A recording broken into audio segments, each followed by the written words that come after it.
আমার এখানে জরিমানা করা হলো, হুন্ডা এখানে রাখছি সেই জন্য। হ্যাঁ অবশ্যই, এটা সবসময় যদি ক্লিয়ার থাকে সমস্যা নেই, কেউ রাখবে না। আর এটা যদি জরিমানা করে গেল আবার হুন্ডা রেখে গেল আর কোনো খবর নেই, তাহলে তো হলো না। বলে এই যে ম্যাডামরা চলে যাবে আবার রাখবে। গতকালকে অনেক হুন্ডা নিয়ে গেছে, আজকেও নিয়ে যাচ্ছে। এভাবে যদি প্রতিদিন কন্টিনিউ যদি রাখে তাহলে তো আমার মতো ব্যক্তি আর রাখবে না। এই জিনিসটা ভালো। আসলে এরকম অভিযান যদি চলতে থাকে তাহলে আমরা অনেক খুশি।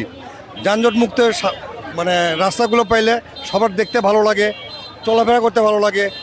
মানে এই যানজটের আসলে মূল উদ্দেশ্য হচ্ছে এই যানজটের মোড়গুলোতে, বিশেষ করে এই মোড়গুলোতে যদি অভিযানগুলো চালানো হয়, সারা রাস্তা যদি চালানো সম্ভব না হয়, মোড়গুলোতে যদি অভিযান চালানো হয় তবে দেখবেন যে অনেকটাই যানজট নিয়ন্ত্রণ মুক্ত হয়ে যাবে।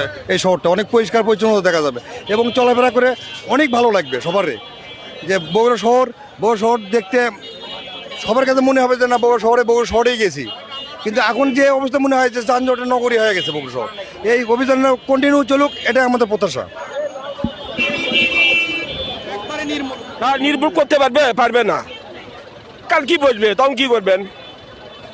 অভিযান চলতে থাকে হয়তো 3 দিন বা 4 দিন, তারপরে ম্যাজিস্ট্রেট ডিসি সব পালাতে যাবে, কই খবর থাকবে না। আর আমরা চলাফেরা করতে পারি ঠিক আছে, জনগণের সুবিধা হবে, কিন্তু ব্যবসা বাণিজ্য করে তারা এলে নিয়ে যাচ্ছে, ফেলে দিচ্ছে, ক্ষতি হচ্ছে না? এমনি করে করি হয় ভালো। আপনারা যদি নির্মাণ করতে পারেন যে ক্লিয়ার ভালো, লক্ষ লোকজন চলাচল সে করতে পারছে না, এলে তো ক্ষতি। আমার কথা না, এলে ক্ষতি হচ্ছে। যদি নির্মাণ ক্লিয়ার করতে পারে যে আর হবে না, তাহলে ভালো, জনগণ চলাফেরা আমরা ভালোভাবে চলাফেরা করতে পারবো। পকেট মার জামবালি পরশুদিন যাচ্ছি, আমার পরবর্তী 400 টাকা ওটাই নিচ্ছে পকেট মার, জামের কারণে তো হয়। এটা করা ভালো। 100 আমরা চাই যে রোড ক্লিয়ার থাকে। চাচ্ছেন যে ব্যাপার ওটা বলা যাবে না, আজ হচ্ছে কাল হবে না, কাল হবে পরশু হবে না, এই সিস্টেমে। কিন্তু একটাই জিনিস যে জনগণ টের পেল পাবলিক কি জিনিস। না, এটা আসলে খুবই ভালো, কারণ আমাদের বগুড়া শহরের যানজটটা বেড়েই গেছে, প্রতিনিয়ত বেড়ে গেছে। আর এতে মনে করেন লোকজন, সাধারণ মানুষের মানে যাতায়াত এবং যারা কর্ম করে তাদের ক্ষেত্রেও একটা অসুবিধা হয়ে যায়। আর যারা ব্যবসায়িক আছে তারাও ব্যবসায়িকভাবে একটা ক্ষতিগ্রস্ত হচ্ছে, কারণ যানজটের কারণে একটা কাজ করতে গেলে আপনার যেটা লাগবে 1 ঘন্টা সেটা 3 ঘন্টা লেগে যাচ্ছে। আর যখন আমাদের এই রোডটা ক্লিয়ার থাকবে, যে কোনো কাজ স্মুথলি করতে চাইবে, আর সবাই তখন বগুড়াকে সাপোর্ট করবে। হয়তো যানজটের কারণে অনেকে বগুড়া ত্যাগ করে অন্য জায়গায় কাজ করতেছে বা অন্য জায়গাতে প্রোডাক্ট কিনতেছে, এতে ব্যবসায়ীরাও মনে করেন যে ক্ষতিগ্রস্ত হচ্ছে। তো সে কারণে যানজট যাতে তাড়াতাড়ি নিরসন করা যায় সেই ক্ষেত্রে আমরা সবাই সহযোগিতা করব। না, প্রশাসন যেটা করতেছে এটা সম্পূর্ণ জনগণের ভালোর জন্য করতেছে। এখানে আসলে জনগণের নিরাপত্তা প্লাস এখানে জনগণের যে মানে জ্যামটা, এটা তো জনগণের ভালোর জন্য।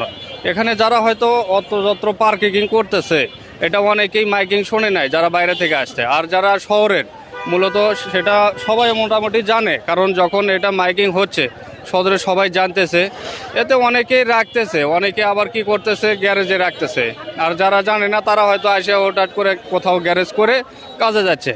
আর এতে সাবধানতা অবলম্বন হচ্ছে, হয়তো কিছু লোকের ক্ষতি হচ্ছে, কিছু লোকের আবার উপকারও হচ্ছে। এতে প্রশাসন যেটা করতেছে এটা জনগণের সম্পূর্ণ নিরাপত্তা এবং ভালোর জন্য করতেছে। না, অত্যন্ত ভালো মানে একটা কাজ করতেছে, জনগণের ভালো থেকে আমরা বাঁচতেছি, খুবই ভালো কাজ, আমি এটা সমর্থন করি।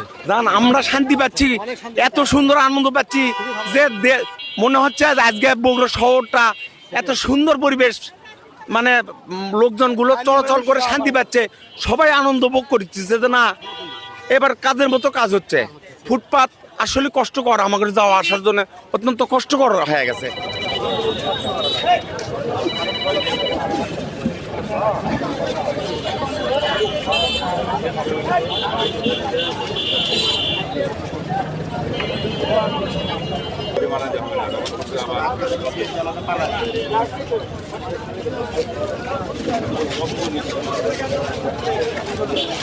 আজকে আপনার জি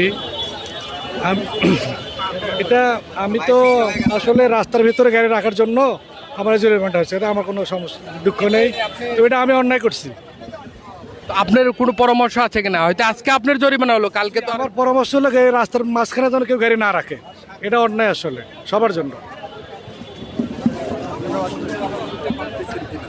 আচ্ছা, এটা আমাদের একটা মানে কন্টিনিউয়াস প্রসেস, রেগুলারই আমরা এই দখল উচ্ছেদ, অবৈধ দখল উচ্ছেদের জন্য আমাদের অভিযান পরিচালিত হবে।